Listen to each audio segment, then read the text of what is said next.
Congratulations. Thank you, Nora. Great to be with you. Let me ask you about the breaking news this morning, and that is that one of your fellow challengers, a fellow Minnesotan, Governor Tim Pawlenty, has dropped out of the race. Why do you think he lost? Well, I have great respect for the governor. I've known him for a long time, and I thought he brought a very important voice to the race, and I'm grateful for the competition that we had. And I think that the results that came in yesterday were ones that indicated that the field was going to thin. Will you ask for his endorsement? I look forward to talking to him. Hopefully I'll be calling him very soon. Let me show you some of the headlines of the newspapers this morning because they note your victory, but you also share the headlines with the governor of Texas, Rick Perry, who has thrown his hat into this crowded ring. How will you compete against him? Well, I think what I'll be bringing to this race quite clearly is how I've been a champion and a voice for people in Washington, D.C. I've been at the tip of the spear. The last 2 months, for instance, I've been leading on this issue of not raising the debt ceiling. People want us to get our house in order financially. It's not happening. They want someone who's going to stand up and do what they say and say what they mean, and that's what I've been doing in Washington. They really sent a signal yesterday and a strong message to Washington that they want someone who's going to fight for them. I know you've talked about that, leading that fight, being at the tip of the spear. How do you respond to then that many Republicans, half of the Republicans ended up voting to raise the debt ceiling? Half of the Tea Party caucus voted to raise the debt ceiling. How did you provide leadership if they disagree with you? Well, I brought that voice into Washington, and I think that what we saw is that, unfortunately, I think we should have listened to the voice of the people. Not Republicans. Well, the good fortune that I've been having is traveling all across Iowa. I'll be going up to Waterloo, where I was born, later today, just to thank Iowans for this vote. But I've been traveling all across Iowa. I will tell you, Nora, there hasn't been one time where someone has said to me, Michelle, I want my taxes increased, and I want to make sure that government can keep spending more money that we don't have. That's never happened. And so I took that voice back to Washington, and we gained a lot of traction. We had a big debate, and it was important that we had that debate. The debt and the deficit are a big deal, but even more important to voters is jobs. Yes, and without the economy. a doubt, number one. You're going to Waterloo. You're going to share the stage there with Governor Rick Perry. Almost half of the jobs created in America in the last 2 years were created in Texas. How do you feel like you have helped create jobs? What's your record on jobs? Well, I am a job creator. I'm a former federal tax attorney, and I have a postdoctorate degree in tax law. I spent years in the United States Federal Tax Court. I've seen up close. Was that creating jobs? Sure, because I understand how high taxes destroy jobs. And then my husband and I also started our own successful company. We've created jobs, and as a job creator myself, I understand how difficult it is to actually make a profit in a business. I think that's a good thing, to make a profit. We need more profitable businesses.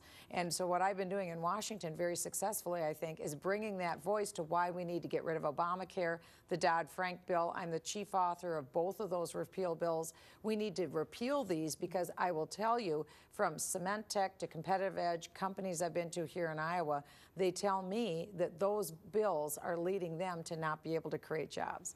Other than repealing Obamacare, are there other ways that you would try and help create jobs in the short term? Oh, sure. Well, what we need to do, quite frankly, is repeal the tax code in its current form. It's 3.8 million words. We need a tax code that is job-friendly. This is not a job-friendly tax code. When you have one of the highest corporate tax rates in the world at 34%, that's not going to incentivize people to start new businesses.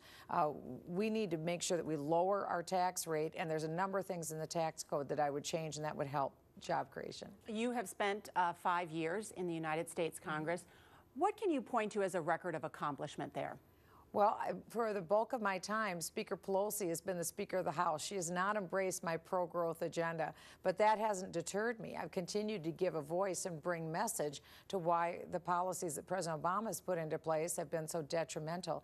That's the voice that people now want to see go into the White House. The message that we sent yesterday is the one people want in the White House because they want job creation. How do you get something done in terms of, for people that are hurting in America, in terms of the jobs picture, even in a divided government? Could you only govern well as president if you had a Republican Congress? Well, President Obama had an all-Democrat Congress, and look what we got. This last week, we got a punch to the gut in the United States like we've never seen before. We've never lost our AAA credit rating before. We have absolutely anemic growth, and the job creation numbers are terrible. This isn't what we want, and that's why everywhere I go across the United States, Democrats, independents, apolitical people say to me, Michele, I'm voting for you because I want a new voice. I want something fresh in Washington. The S&P, there was a downgrade, of course, that led to a lot of the market turmoil that we've had. And they specifically cited the brinkmanship in Washington that has led to a less stable, less effective government. Do you feel partly responsible for that brinkmanship? I offered a plan, which is very different from President Obama, who offered no plan. My plan was to tell the markets, there is no problem with default. We will not default, and we'll prioritize our spending. President Obama knew in January that we were in trouble, but he presented a budget that had $1.5 trillion in failure. So he, in essence, his policies planned for this failure that we're in. But that horse is left at the barn. We've already raised the debt ceiling. What would you do now in terms of the state of the economy? The horse left the barn against the better judgment of the American people. That's what I brought to bear, the better judgment of the American people. What I would do now is I would call all of Congress back into Washington, and I would say this: we will get that AAA credit rating back, and this is what we'll do. We'll announce to the markets that in no case will we default. We'll pay our men and women in the military. We'll make sure all senior citizens that are currently on entitlements get their checks, but we know the entitlements are destroying the country, the system as it's in its current form. So we're going to reform it and modernize it, because my mom is 80 years old. My stepdad's 87. I love senior citizens. The last thing I want is to see one go out to the mailbox and get an IOU when they're depending on that check. So we have to reform that system. Congresswoman, let me turn to something you said in 2006. I want to play the audio so our viewers can hear this as well. Let's listen.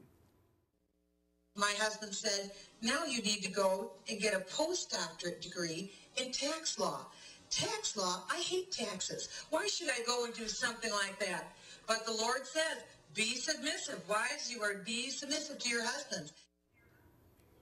Congressman, what do you mean wives should be submissive to their husbands? Well, there was a debate earlier this week, and that question was asked in the debate. And for my husband and I, submission means respect, mutual respect. I respect my husband. He respects me. We've been married 33 years. We have a great marriage. We built a business together. We've had 5 children together. We've raised 23 foster children together in our home. And respecting each other, listening to each other is what that means. Would you use a different word today other than submissive? You know, I guess it depends on what word people are used to, but respect is really what it means. Do you think submissive means subservient? Not to us. To us, it means respect. We respect each other, we listen to each other, we love each other, and that's what it means. And then finally, you are headed on to Waterloo today. What's next? How do you compete for the Republican nomination?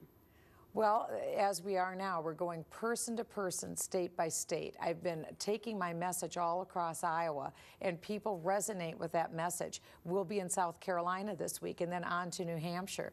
And so we'll be going person to person, voter to voter, state by state to take my pro-growth, pro-jobs message. And as President of the United States, I will repeal Obamacare, and I will not rest until we do. And do you feel like your campaign has received fair coverage? I want to point specifically to the cover of Newsweek magazine. And your friend, Sarah Palin, was here in Iowa this week, and she said that she thought that the headline was worse than the picture. The headline reads, "Queen of Rage." How do you feel about that? Well, you know, this last week I was focused on what was happening in the country. I was trying to prevent President Obama from getting that $2.4 trillion check. I know, and you won, so what about the cover? Well, quite honestly, when you lose your AAA credit rating and when you lose 30 Americans in Afghanistan, a magazine cover is really the least of your problems. So it really didn't make any impact on me. I was more focused on the country and how we're going to create jobs and turn the economy around. Congresswoman Michele Bachmann, congratulations on your victory. Thanks, Thank you Nora. for being here. We We'll appreciate talk to you it. again.